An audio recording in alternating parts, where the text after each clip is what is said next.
السلام عليكم ورحمة الله تعالى وبركاته. إن شاء الله كامل تكونوا بخير ومهنيين يا رب. صلوا على نبينا عليه أفضل الصلاة والسلام، ومرحبا بكم في لاشين ديالنا أسرة. اليوم إن شاء الله ندير معكم وصفة أرز بزاف راقية سهلة مهلة وما تاخدلكش بزاف الوقت، في وقت قصير توجدي أحسن وصفة أرز في العالم. مانيش نيكزاجيغي خياتي بويسك هاد الوصفة بريزونطابل بزاف بنينة وراهي غيش اون فيتامين بويسك راني دايرتها بالخضرة. نجوزو مباشرة لطريقة التحضير.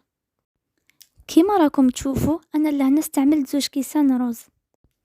ما يهفكمش الرز كي تشوفوا زعما في ساشي بيان بالي ويبان لكم نقي، توجور غسلوه ما كيخسر والو كي تضربيلو تشليله قبل ما طيبيه.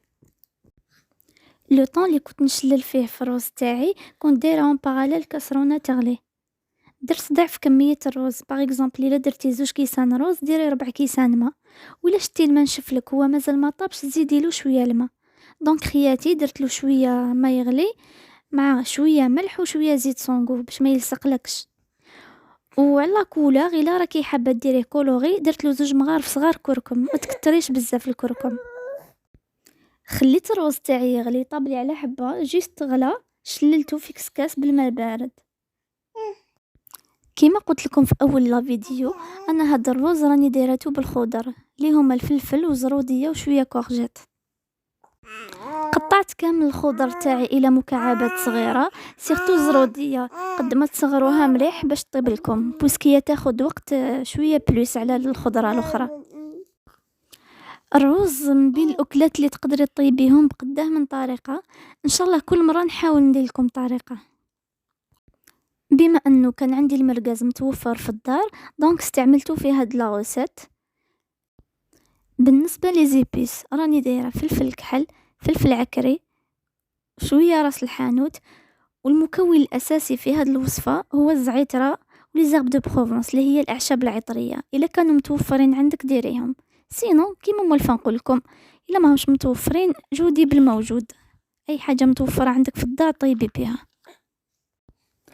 وراني دايره 4 سنينات توم يعطوا بنا بزاف هايله في هاد الرز.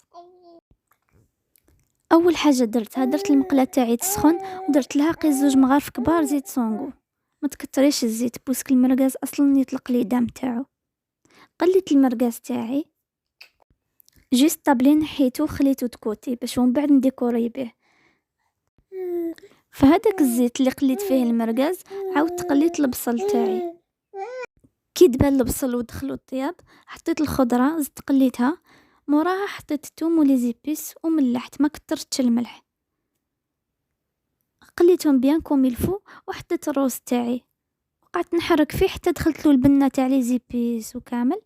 موراها درت له شويه الزبده باش ما يتحرقليش، ونقصي النار وقعدي يحركيه ما تغفليش عليه. اذا شتي الخضره تاعك مازال ما طابتلكش مليح ديري قيس فنجان ما سخون وخليها تزيد طيب. كي طفيت على الرز ربيت عليه شويه فرماج، وكم ديكوراسيون درت له هذاك المرقاز اللي كنت قليته في الاول. هذا هو طبقنا نهار اليوم، ان شاء الله تجربوه ويعجبكم.